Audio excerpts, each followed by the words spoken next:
नमस्कार. आपण पाहता सामाजिक बातमी न्यूज. पाहुयाचे काय ठळक घडामोडी. बातमी कल्याणीतून आहे.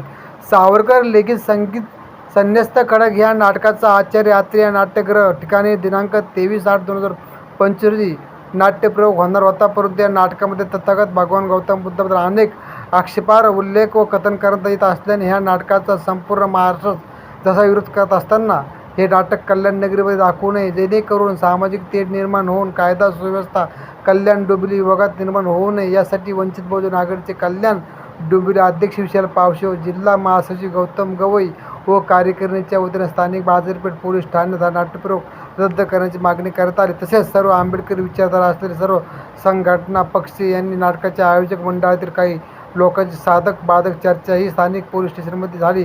त्यानुसार त्यांना हे नाटक किती आक्षेपार्ह उल्लेख व वाक्य आहेत, त्याचा समाजात काय रोष निर्माण होईल सांगण्यात आले व समजून घेण्यात सकारात्मक चर्चा झाली. परिणामी आयोजक आणि पोलीस प्रशासन यांनी या सर्व भावनांचा आदर करून विवादित विषय होईल यामुळे नाटकाचा 23/8/2025 रोजीचा 8:30चा प्रयोग रद्द करण्यात आला. यावेळी आंबेडकरी चळवळीतील असंख्य महिला, पुरुष, पदाधिकारी, कार्यकर्ते उपस्थित होते.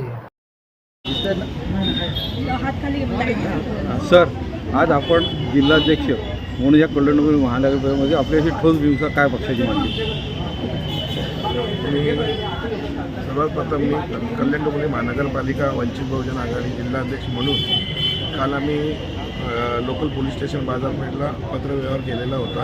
हा जो काही नाटक होता सम्यक खडक, या नाटकामध्ये बरेच असे शब्द किंवा अशी शब्दरचना होती ज्यांनी तथागत भगवान गौतम बुद्धांसंदर्भात अपमानजनक शब्द होते. या शब्दांच्या वर आम्ही आक्षेप केलेला होतो. तर याच्या संदर्भात आज बाजारपेठ पोलीस स्टेशनने काही मीटिंग लावली आणि आयोजकांना पण तिथे बोलून घेतलेलं होतं. त्यावेळेला आम्ही जे काही शब्द होते या शब्दांचं त्यांना सांगितलं. तर त्याच्यामध्ये साधक बाधक आमची चर्चा झाली, आयोजक आणि आमच्यामध्ये चर्चा झाली आणि आमचे काही विषय होते ते विषय त्यांच्याकडे ठेवले आणि आम्ही हे नाटक यांना सांगितलेलं होतं की बंद करा, तुम्ही आज नाटक दाखवायचं नाही.